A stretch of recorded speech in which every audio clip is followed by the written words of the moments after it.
Bonjour, j'espère que vous allez bien et que votre dimanche a été fructueux.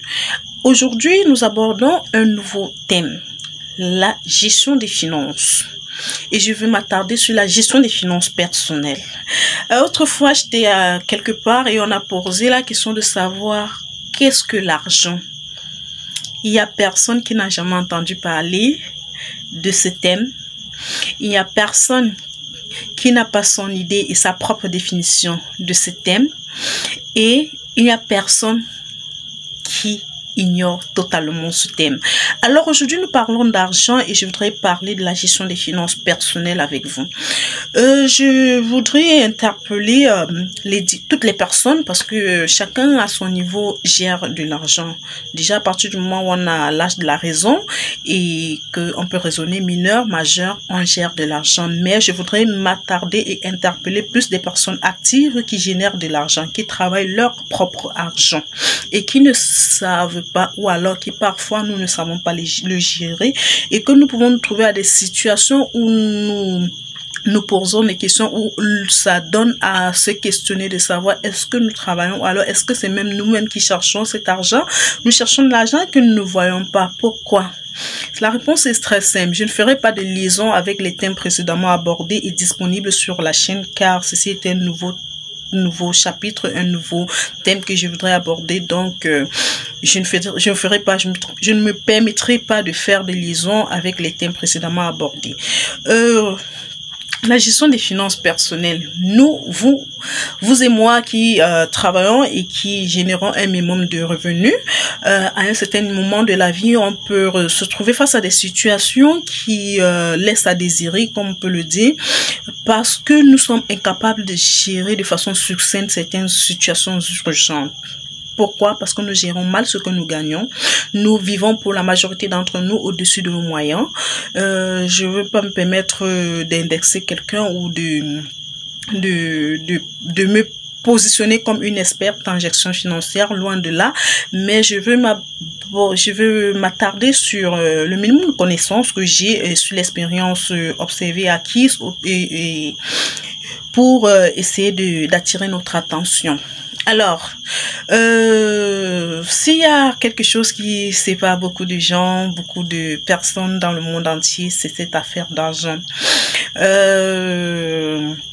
Donc, je voudrais que chacun d'entre nous apprenions à gérer ce que nous gagnons de façon optimale, de sorte que nous puissions avoir un minimum de liberté financière. Un minimum de liberté financière, ça veut dire quoi?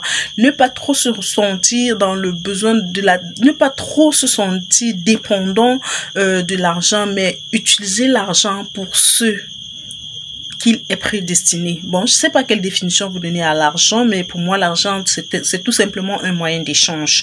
Et s'il faut rentrer dans un langage familier, je dirais que c'est quelque chose qui permet de résoudre nos problèmes, nos difficultés, nous offrir ce que nous avons besoin. C'est un échange. J'ai besoin d'un truc, j'achète. C'est un moyen d'échange. Je donne mon argent, on me donne ce dont j'ai besoin. Et si l'argent ne sert pas à ça et ça sert à autre chose, bon, c'est à vous de voir. Pour ce fait, je nous interpelle et je voudrais emprunter le thème de compte de résultats aux entreprises pour insérer ça dans le cadre personnel.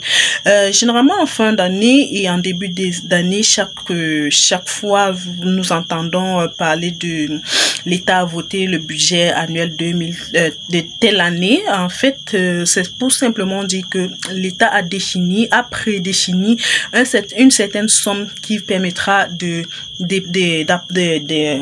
d'éponger ces dépenses sur l'année qui arrivera. Donc, c'est simplement des dépenses prévisionnelles qu'on essaye de les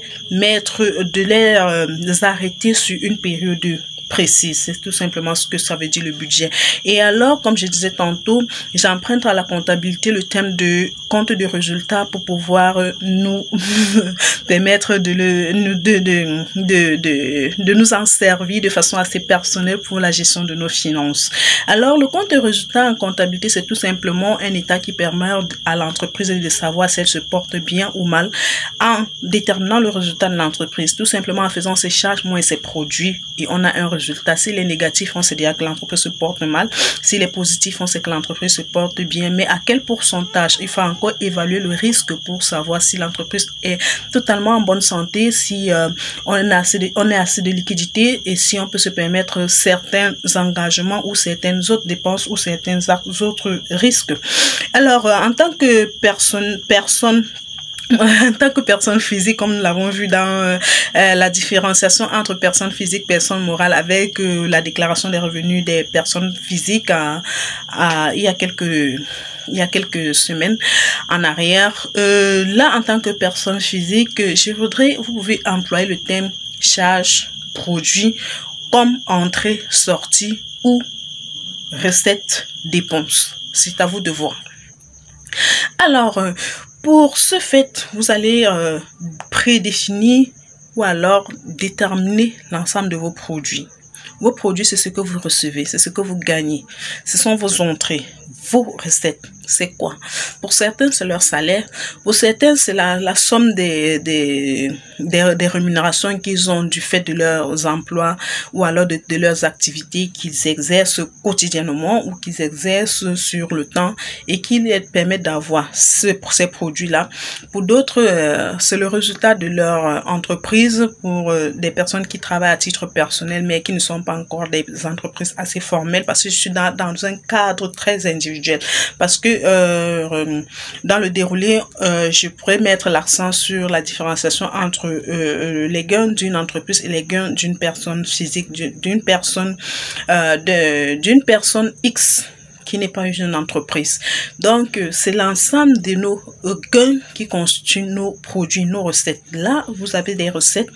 Je suppose que vous êtes un Camerounais, un jeune Camerounais, ou alors une personne lambda, et vous avez des entrées ou des recettes pour 50 000 qui s'avoisinent à notre SMIC. Alors, 50 000, c'est l'ensemble de nos produits. Là, il faut déterminer nos dépenses. Les dépenses, c'est tout ce que nous avons comme charge dont nous allons nous occuper tout au long d'une période. Nous allons prendre le mois. Là, pour le mois, vous avez des dépenses, vous avez des dépenses à effectuer qui constituent vos charges.